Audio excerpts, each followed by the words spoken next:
Cosas que se leen y que se ven en las redes sociales. Un tal Gustavo Martínez, Gustavo Bolsa. Gustavo Bolsa.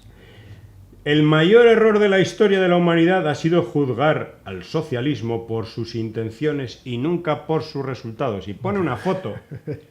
Pone una foto de Cuba y de Panamá. Bueno, una foto de Cuba y otra de Panamá. Entonces la de Cuba es pues un edificio virrioso y escachufado de Centro Habana, entiendo. ¿Qué cosa? Y al lado de Panamá con unos edificios altísimos, súper ultramodernos, ¿no? Sí. Y dice Jimmy Sánchez, aclara un poquito la cosa para estos analfabetos e ignorantes, dice, ni la de arriba, ni la foto de arriba es toda Cuba, ni la de abajo es toda Panamá. Exacto. Imaginen a Panamá, y además de eso, imaginen a Panamá sometido a la guerra económica de Cuba. Pongamos que los barcos que pasen por el canal de Panamá no puedan entrar en puertos de Estados Unidos durante 6 meses. ¿Se lo imaginan? A ver, por poner un ejemplo, porque el bloqueo es eso y es muchísimas cosas más, ¿no? Pero solamente que pase con los barcos, ¿no? Al contrario, Panamá es un enclave estratégico de Estados Unidos, donde hay inversiones ultramillonarias desde la economía de Estados Unidos, y además es un enclave que ha estado controlado por Estados Unidos durante muchos años, ¿no? Imaginen que Panamá fuera sometido a un bloqueo como el de Cuba, para que luego digan que es el socialismo, como dicen, el que causa, digamos, el que genera esta fotografía, que es una fotografía, como él dice, bueno, tú sacas lo peor y del otro sitio sacas lo supuestamente mejor, que tampoco tiene que ser lo mejor, edificios altos. A lo mejor el desarrollo de un país es otra cosa, pero bueno, vamos a pensar que eso es el ultradesarrollo, ¿no?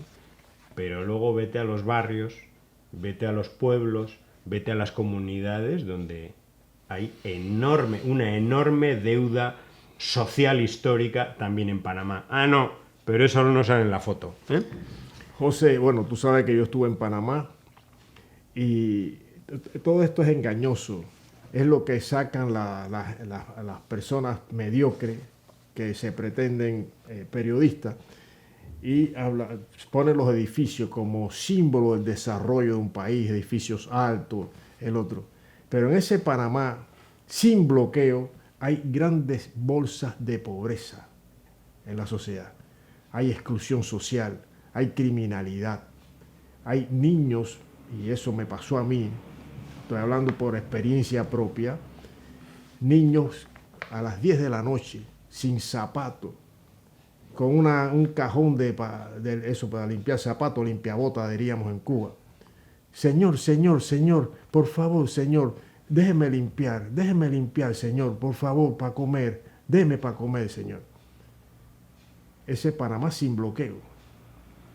Entonces, pobreza, miseria, donde aparece, que hable también de eso, que hable de eso.